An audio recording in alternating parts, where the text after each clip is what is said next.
اور اللہ کی رضا کے لیے. یاد رکھیں آج کل کا بڑا فتنے والا دور ہے, یہ لائکس فالوورز کامنٹس کے لیے بالکل بھی نہیں, اللہ کی رضا کے لیے. سلف صالحین کہتے ہیں کہ سب سے بہترین چیز جو آسمان سے نازل ہوئی ہے وہ اللہ کی طرف سے توفیق ہے, اور سب سے بہترین چیز جو زمین سے آسمانوں کی طرف گئی ہے وہ اخلاص ہے.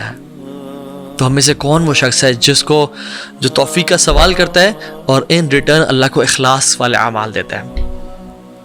سو بہترین چیز آسمان سے توفیق آتی ہے, اور اس کے رزلٹ میں, اور توفیق اس کے لیے آتی ہے جو پہلے ہی اخلاص آسمان کی طرف بھیج رہا ہوتا ہے, اللہ رب العالمین کی طرف.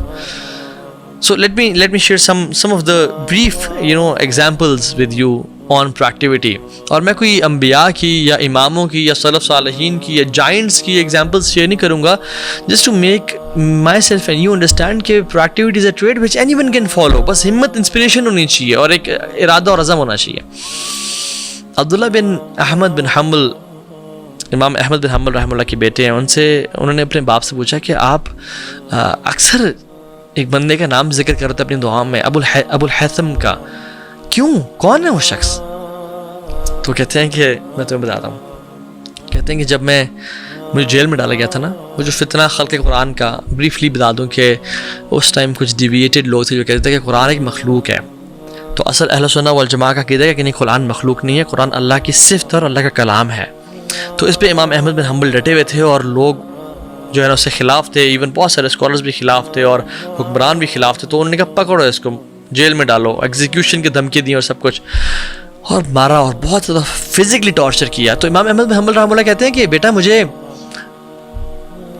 قتل ہونے کا یا شہید ہونے کا ڈر نہیں تھا, وہ تو اللہ سے ملاقات ہے, اور نہ ہی مجھے ڈر تھا کہ مجھے جیل میں بند کر دیں گے, کیونکہ میں نے تو بیسکلی اللہ کی عبادت کرنی تھی اور قرآن پڑھنا تھا, چاہے جیل میں پڑھوں یا گھر میں پڑھوں, مجھے کوئی ٹینشن نہیں تھی. اصل جو مجھے فکر تھی نا وہ ان وپس کی تھی, ان لیشز کی تھی, اور وہ ان کو ماری جاتی تھی. جو ہاتھیوں کو مارتے تھے تو ہاتھی اپنی جگہ چھوڑ کے بھاگ جاتے تھے, بڑا ظلم کیا جاتا. تو کہتے ہیں کہ مجھے وہ بلاتے اور لے جاتے. تو کہتے ہیں ایک دن میں بالکل ٹوٹ سا رہا تھا, اور مجھے کہا کہ آؤ جی آج تمہارا دوبارہ ٹائم آ گیا کہ تمہیں ہم فزیکلی ٹارچر کریں اور ماریں. تو کہتے ہیں کہ جب مجھے لے جانے لگے تو ایک شخص کہا کہ مجھے آپ جانتے ہیں اب میں کون ہوں؟ تو انہوں نے کہا نہیں. تو کہتے ہیں کہ انا ابو الحیثم, میں ابو الحیثم ہوں, دا انفیمس تھیف, جو نوٹوریس قسم کا جو ہے نا چور تھا, اور میں نے عرصے سے میں چوریاں کر رہا ہوں, اور عرصے سے مجھے جیل پڑی ہے, اور آج تک مجھے 18,000 لیشز پڑ چکی ہیں, بٹ میں نے صبر کیا ہے. حالانکہ میں شیطان کی اطاعت کر رہا ہوں اور میں باطل پہ ہوں, اور میں پھر بھی کنسسٹنٹ ہوں اور صبر کر رہا ہوں. تو اے امام آپ بھی صبر کریں, کیونکہ آپ اللہ کی اطاعت کریں اور آپ حق پہ ہیں. سبحان اللہ. ان شارٹ اس نے کہا کہ جب میں باطل پہ اور غلط ہوتے ہوئے میں کنسسٹنسی نہیں چھوڑا, اور میں استقامت نہیں چھوڑا, اور میں پرسسٹنس کے ساتھ یہ برا کام کر رہا ہوں, تو آپ تو حق پہ ہیں اور دین کا کام کر رہے ہیں, آپ نے نہیں ہٹنا یہاں سے.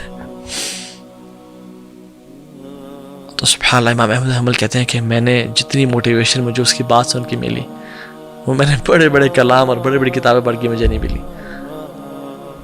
تو وہ سبحان اللہ ایک چور تھا, he was a thief, اور آپ مسلمان ہیں, آپ کے پاس کلمہ لا الہ الا اللہ ہے, اور آپ کے پاس کتنی فیسیلیٹیز ہیں. do not belittle yourself.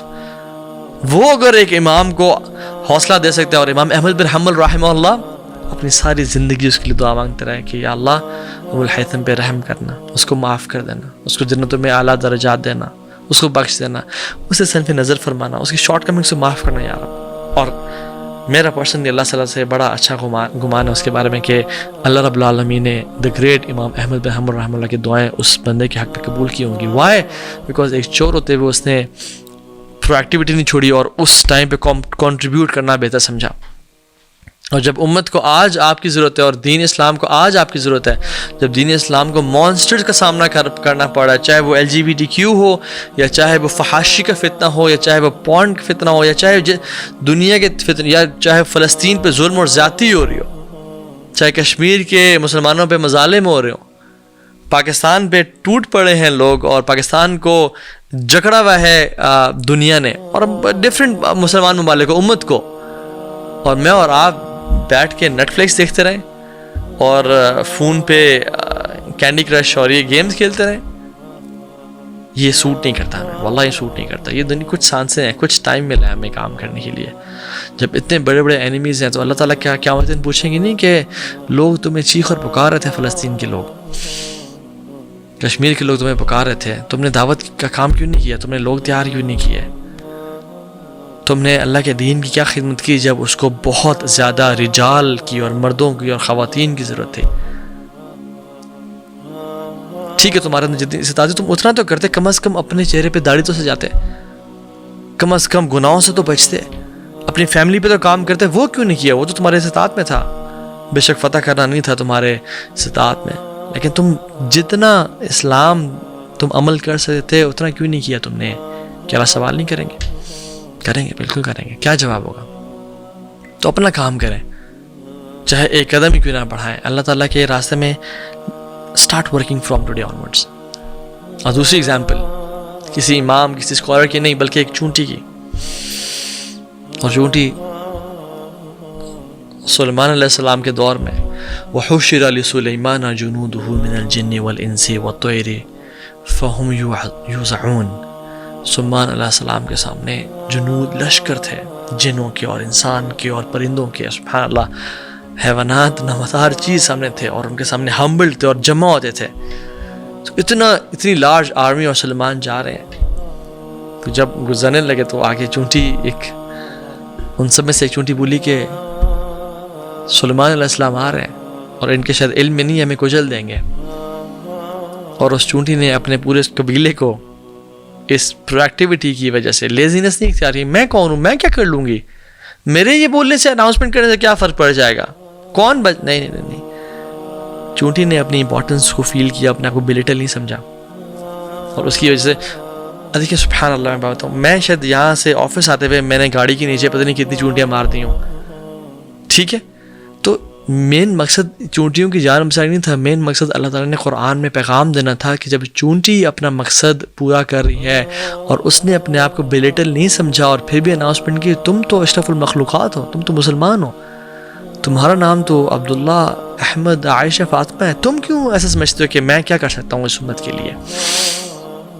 So don't be like an average Muslim.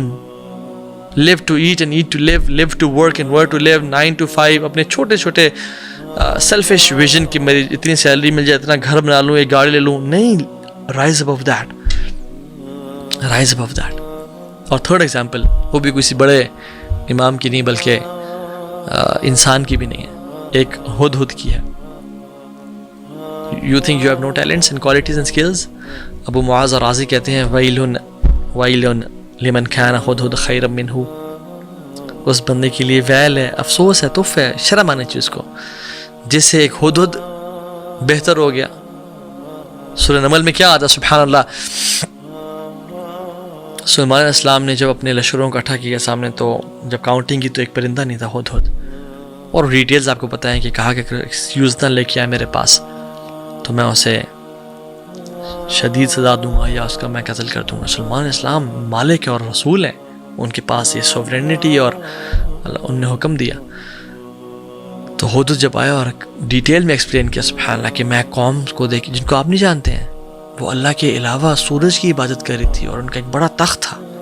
اس نے کہا اللہ یسجد للہ الذی یخرج الخبأ فی السماوات والارض ویعلم ما تخفون وما تعلنون. کہ تم لوگ اللہ تعالیٰ کے سامنے سجدہ نہیں کرتے, تم سورج کو سجدہ کر رہے ہو جو نکالتا ہے زمین کے چھپے ہوئے جو راز ہیں, اور جو جانتا ہے کہ جو تم چھپاتے ہو, جو تم اعلان کرتے ہو.